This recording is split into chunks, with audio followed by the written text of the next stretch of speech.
Prijatelj emisije Merkur osiguranje. Osiguravamo najvrednije. Osiguravamo život.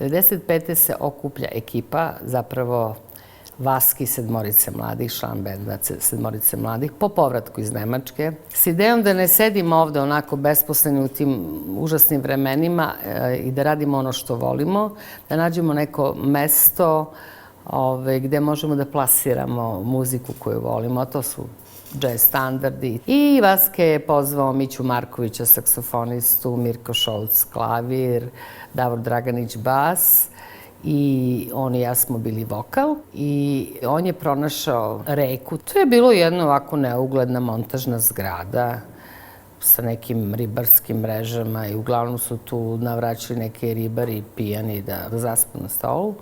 Njemu se učinilo da tu nikom ne smetamo i da možemo da muziciramo. I te dame koje su držali, koji dan danas drže tu reku, imale su razumevanje i bio neki raštimovan pijanino i kao pa evo uzmite pa radite šta hoćete, znate.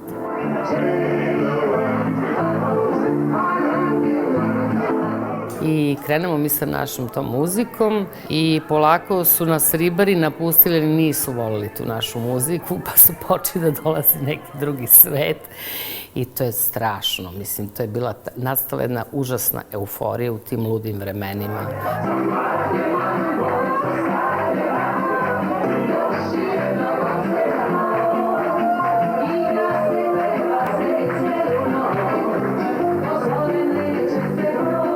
Mi smo tu 3,5 godine ostali i od tog tako jednog neuglednog mesta napravili smo, eto, to kultno mesto. Igralo se puno.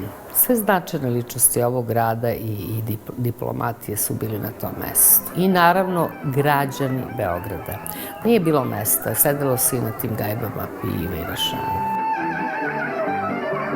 Recimo, Konstantin Kostjukov. Posle nekog vremena nastane ta neka atmosfera, igračka i tako dalje. I tu se odmah neko njiše, i naročito ti ljudi iz pozorišta i tako dalje. I u jednom momentu ja, koja sam se uvek tako blesavila na bini i to kao nešto igram, kao neki balet, jazz balet, naravno nemam pojma kako to pravilno treba. I Konstantin skoči na tu neku našu malu binu. Ja sam uvek bila malo tako gabaritna, teža kategorija. I prosto me čovjek ovako podigne gore i ja lastam. I onda ja počnem tu da se izmotavam, da igram nekog labuda, crnog i belog labuda smo mi tu igrali. I onda smo napravili čitavu improvizaciju i predstavu. I uvek sad kad se sretnom, ja kažem, jao, molim, taj da me podigneš još jednom, jer meni je prosto nevjerojatno šta bi, kako me ti diže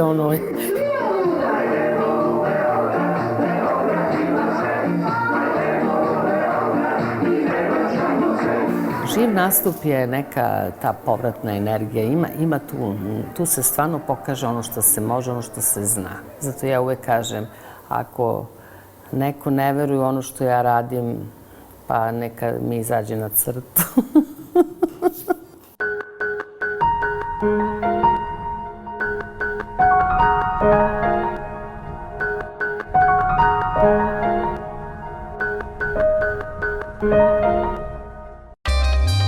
Prijatelj emisije Merkur osiguranje.